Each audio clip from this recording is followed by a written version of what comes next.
Well, we've been reporting on the president's CZARS. These are special advisors who have the president's ear on specific issues like Wall Street bonuses, border security, cyberspace. And with Sunday's resignation of the controversial Green Jobs czar, Van Jones is his name, over his past comments and associations with some questionable groups, there is now a microscope over some of the people who are closest to the president. All told, there are 33 current czars. They are not required to fill out the exhaustive questionnaires that the White House requires of every cabinet-level secretary and deputy secretary position. They can even be hired without an FBI background check or a Supreme Court confirmation or a congressional confirmation. Still not clear what most of these advisors are getting paid to do or getting paid for, how much they're making, and there are still 4 czar jobs that are open, including the czar for cybersecurity, which I mentioned. So are all of these advisors actually legal? Joining us now is Judge Andrew Napolitano, who is a Fox News senior judicial analyst. Good to see you, Judge. 33 czars, 4 more to go. How many czars does it take to screw in a light bulb? I mean, is that the problem here, that there are just so many of them? Well, I mean, it's as many as the Obama administration wants under current law. I mean, technically, these czars are presidential advisors. He can ask their advice, and they can give him their advice, and he can put them on the federal payroll. But if he, for example, asks them to do things that should be done by other federal officials whose work must be transparent or whose work is accountable to the Congress, like, say, a cabinet secretary, that would violate the Constitution and violate federal law. If he has them doing things in his own name, that would violate the Constitution and violate federal law. So what do you think we need to do about this? We need to change the law?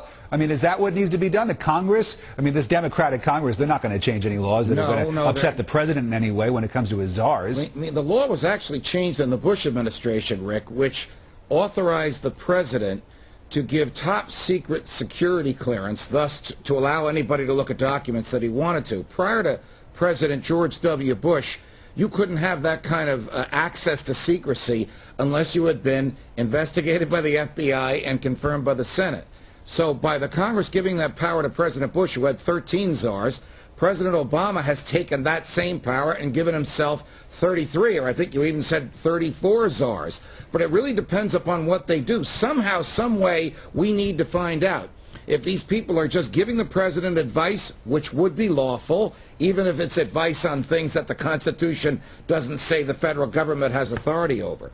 But if they are acting in the president's name, or if they are doing things under the law that only cabinet secretaries should do, then the courts have to step in and stop them. But what do these czars really do in the end? I mean, you know, they don't have any budgetary powers. I mean, a lot of people say they don't really have a lot of teeth as far as their portfolios are concerned. I mean, are we making a lot about nothing here in talking about the president and his czars just because a lot of people are upset with the president and what they feel he's imposing on the country? No, I don't think we're making, it's a great question. I don't think we're making a lot out of nothing, and I'll give you an example. The TARP legislation gives great leeway to the Secretary of the Treasury as to how he wants to spend, you know the number, it's astronomical, $700 billion, not all of which has been spent. So who's whispering in his ears but certain czars? The particular czar that whispers into Secretary Geithner's ear is a former executive with the United Auto Workers. So, is there any reason to wonder why the GM bankruptcy and the Chrysler bankruptcy were so favorable to the UAW when there was federal money involved in both, which came from the Secretary of the Treasury? We know who was whispering into his ear.